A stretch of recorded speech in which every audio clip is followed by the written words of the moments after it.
Hi everyone, this is Dr. Mike, and I have faced a bevy of technical problems today.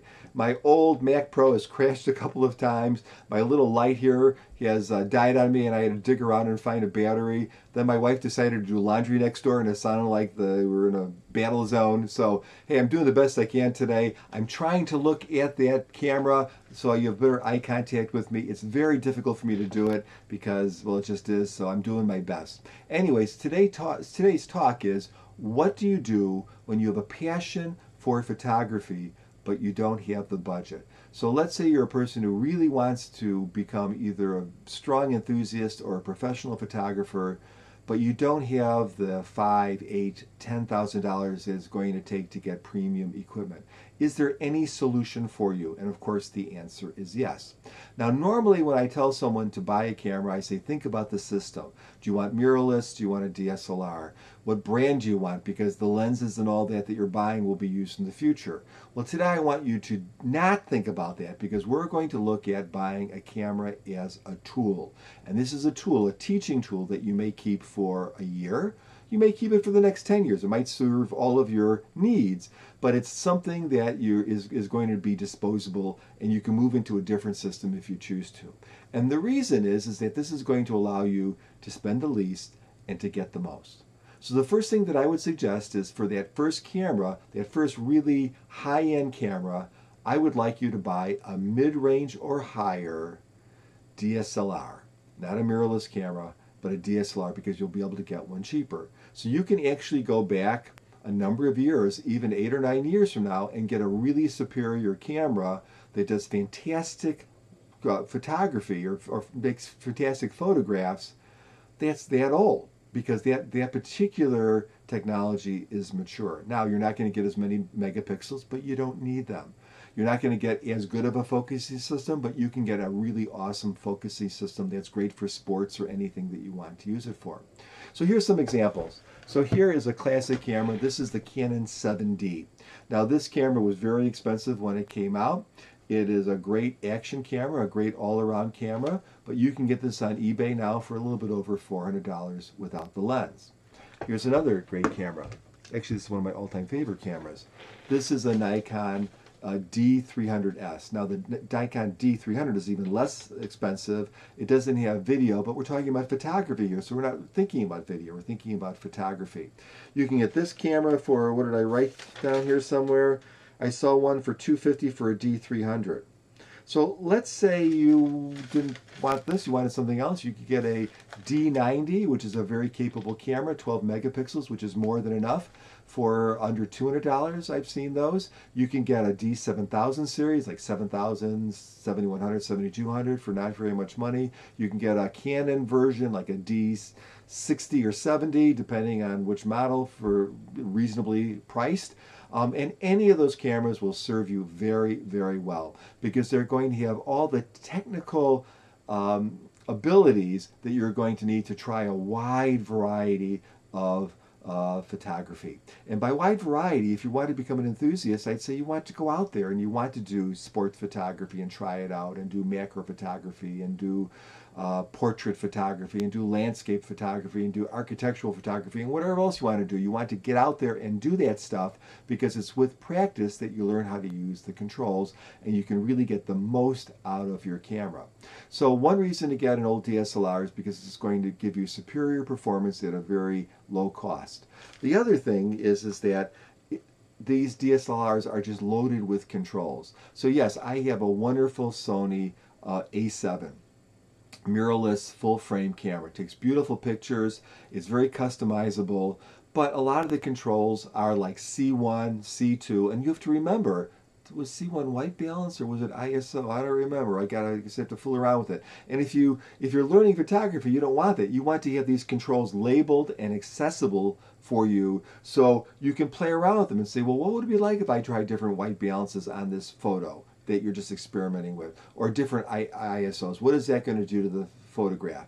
Or what will it be like if I use a center point for focus, or if I just use the whole grid for focus. Well, you can do those things very, very easily with these cameras because everything is labeled. The other thing that's great about these cameras is that you have a lot of lens choices that are relatively inexpensive. And I would say, don't get crazy over a lens. You can do amazing things with a kit lens. So on this camera right now, I think it's a 17 to 55 standard kit lens. You can buy one of these used for about 90 bucks. Same thing with the Nikon. This is the Canon version. There's an 18 or a similar size lens on a Nikon camera. You get them for about 90 bucks. Are these the best in the world? No, but they're good enough. And they give you enough zoom range that you can go everything from fairly wide to close in. You can do all sorts of different type of photography with this. If you can't get close enough, you use your feet and you get closer to the subject if you can, or you crop a little bit. But you're going to be able to get a very inexpensive lens and do just about anything. Now, if you have a little more cash, I think a much more versatile range are these little bit wider zooms. So for instance, like the Nikon has an 18 to 140, and Canon he has a 24 to 105.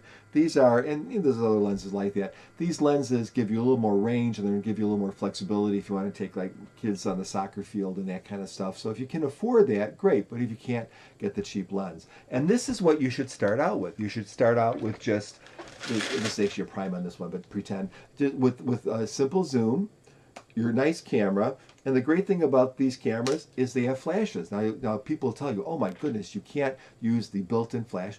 Why can't you? Why can't you? It's not perfect, but it's great. And it's going to be great for fill-in. You want to bounce it a little bit off an index card, get a little cheap business card that's white, bounce it off the ceiling, and you can produce really great results with just a little ingenuity.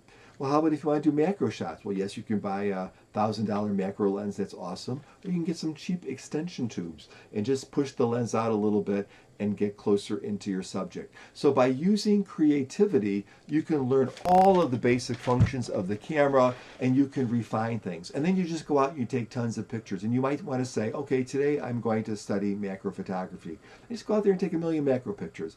Today I'm going to study sports photography. Go out to some soccer field or some baseball game or something and get as close as you can, because again, you don't have a great zoom, and take as many pictures as you can, fool around with the shutter speed, do whatever you got to do, see what you come up with. You want to do portrait photography, same sort of thing. Get out there and take portraits and see how they look, see the different poses, see how you can maximize your camera, etc., etc., etc. And you will become very proficient in the technical aspects of photography. Now, of course, when it comes to composition, that's a different thing. But that's also something that you'll learn by practice. So as you're learning the technical aspects of a camera, then you're also at the same time maybe doing a little studying or looking at some photographs that you like and trying to copy them, and trying to do some of those creative aspects where you're capturing emotion, or you're getting a nice pose, a flattering pose, or you're getting the right angle, or doing whatever you have to do in that way. So by going inexpensively with an old DSLR and with an inexpensive lens, then you can expand. So we talked about using the onboard flash. Well, yes, you can buy a $500 Nikon flash, for instance, or you can buy a $50 manual flash that you can tilt and swivel and do all sorts of stuff and learn how to use a manual flash. Yes, you could go out and buy the latest and greatest of 70 to 200 zoom lens with a 2.8 aperture for $1,500 or more. Or you could go out and buy an inexpensive nifty 50 so you can get some of that bokeh, that blurred background that you want to get, and buy one used and save some money that way. So there's always ways around things, and by being creative, you start to learn little tricks that you'll be able to then extend when you do buy the better equipment, if you ever have to do that. So let's say you study for a year using the equipment that I'm suggesting, and you decide that it's time to move on and you really want to move towards a different system. So what have you spent? A couple, $400, $500 maybe? Well, that's how much you would spend on a course in college, and you just gave yourself a college course. And you can probably sell that equipment for a couple $100 and get some of that money back. Or you might just say to yourself, this equipment is great. I will tell you that everything that I need to do as an enthusiast photographer and as a kind of a professional photographer, that basically people ask me to do professional stuff for them, so I do it, I could do with one of these cameras. Do I have better cameras? Yes, I do. But I absolutely could do everything from most of the kind of sports stuff that I do, which is pretty simple sports, to portraits, to architectural photography, to website stuff, to all kind of stuff with these very old cameras and produce excellent results. So get out there, be creative. If you get some time, please give my podcast a listen. It's called Psychiatric Secrets Revealed. It's a podcast that's audio, of course, and it's my wife, who's a clinical psychologist, and myself. I am a board certified psychiatrist, and we both get kind of sometimes into a little battle on our various disciplines, so you might find that entertaining. It's kind of topical. The other thing is that I'm doing an experimental writing blog. It's called drmikekuna.com. It's drmikekuna.com. And that's basically just a way for me to try to improve my writing skills and to be more honest in my writing, because someday I'd like to write something a little bit more with depth. And I just really, so this is kind of like my practice run. So if you want to learn a little bit more about me and my family and all kind of stuff like that, please visit Dr. Mike Kuna, all one string of letters.com. Anyway, hope you like my advice. If you have different thoughts on what you should do if you're starting out with photography, that's great. Just do it. As some of these photo channels say, just do it. Get out there and take pictures. And if you want to do something else, that's awesome. Have a great day, everyone. Bye-bye.